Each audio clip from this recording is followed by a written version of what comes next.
फल की इच्छा छोड़ कर्म पर ध्यान देना चाहिए।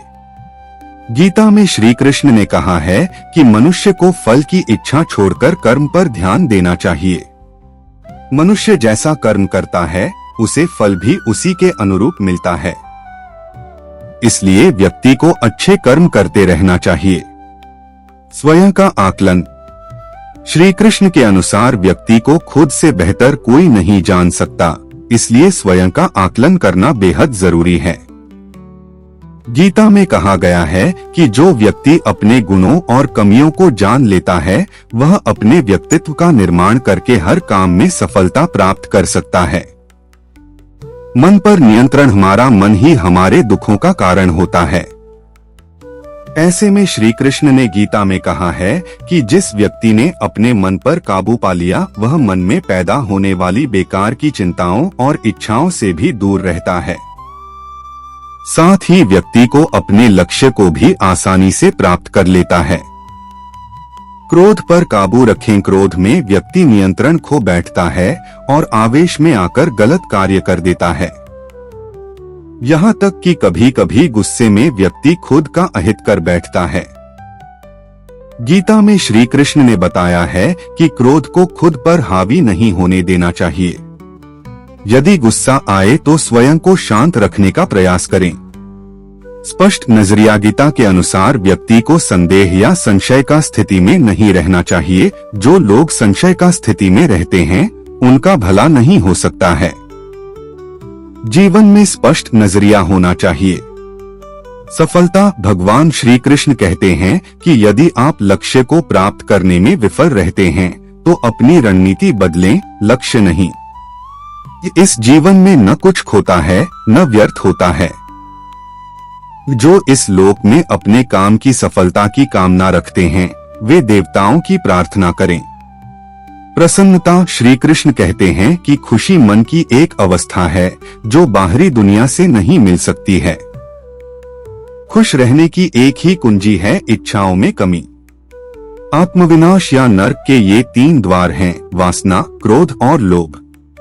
क्रोध से भ्रम पैदा होता है। भ्रम से बुद्धि व्यग्र होती है। जब बुद्धि व्यग्र होती है तब तर्क नष्ट हो जाता है। जब तर्क नष्ट होता है तब व्यक्ति का पतन हो जाता है।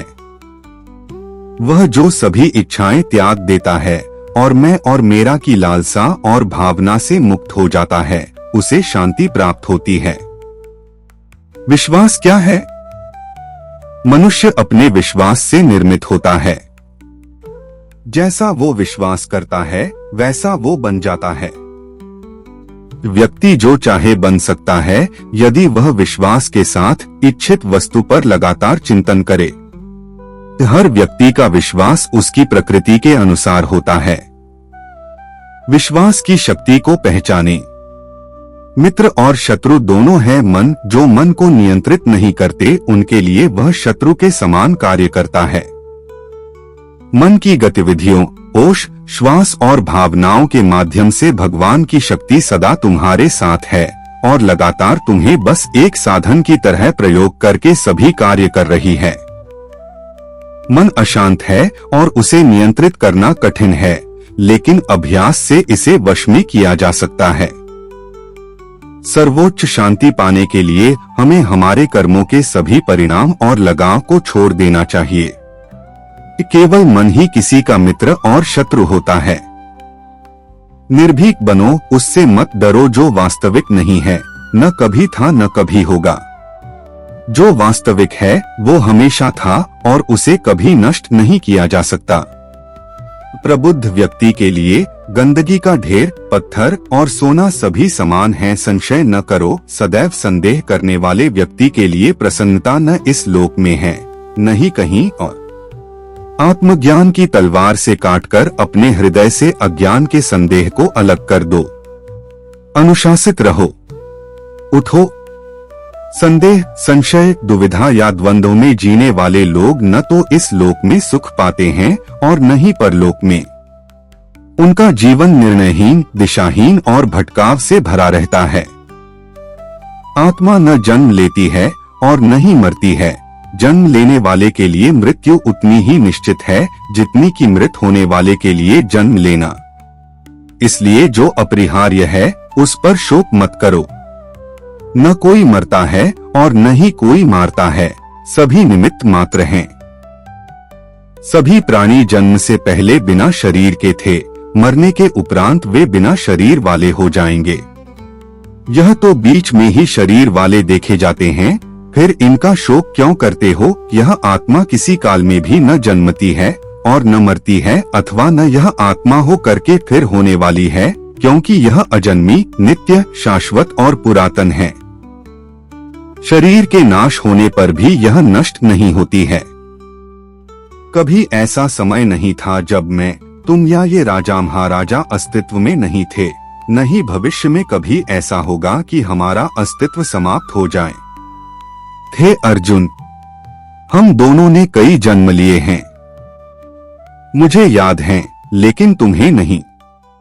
कर्मवान बनो, निःसंदेह कोई भी मनुष्य किसी भी काल में क्षण मात्र भी बिना कर्म किए नहीं रहता, क्योंकि सारा मनुष्य समुदाय प्रकृतिजनित गुणों द्वारा परवश हुआ कर्म करने के लिए बाध्य किया जाता है। अपने अनिवार्य कार्य करो, क्योंकि वास्तव में कार्य करना निष्क्रियता से बेहतर है। ज्ञानी व्यक्ति को कर्म के प्रतिफल की अपेक्षा कर रहे अज्ञानी व्यक्ति के दिमाग को अस्थिर नहीं करना चाहिए। अप्राकृतिक कर्म बहुत तनाव पैदा करता है। किसी और का काम पूर्णता से करने से कहीं अच्छा है कि अपना काम करें, भले ही उसे अपूर्णता से करना पड़े। बुद्धिमान व्यक्ति का मुख सुख में आनंद नहीं लेता। कर्मयोग वास्तव में एक परम रहस्य है। जो मेरे साथ हैं मैं उनके साथ हूँ, संपूर्ण ब्रह्मांड मेरे ही अंदर है। मेरी इच्छा से ही यह फिर से प्रकट होता है और अंत में मेरी इच्छा से ही इसका अंत हो जाता है। मेरे लिए न कोई घृणित है न प्रिय, किंतु जो व्यक्ति भक्ति के साथ मेरी पूजा करते हैं वो मेरे साथ हैं और मैं भी उनके साथ हूँ। बुरे कर्म करने वाले, सबसे नीच व्यक्ति जो राक्षसी प्रवृत्तियों से जुड़े हुए हैं और जिनकी बुद्धि माया ने हर ली है, वो मेरी पूजा या मुझे पाने का प्रयास नहीं करते। हे अर्जुन, कल्पों के अंत में सब भूत मेरी प्रकृति को प्राप्त होते हैं, अर्थात प्रकृति में लीन होते हैं, और कल्पों के आदि में उनको मैं फिर रचता हूँ।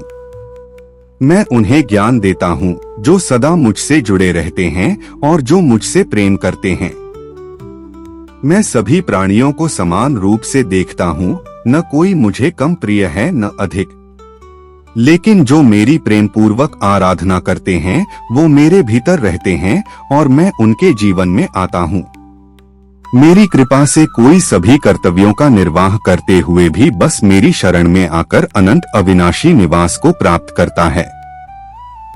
हे अर्जुन, केवल भाग्यशाली योद्धा ही ऐसा युद्ध लड़ने का अवसर पाते हैं जो स्वर्ग के द्वार के समान है।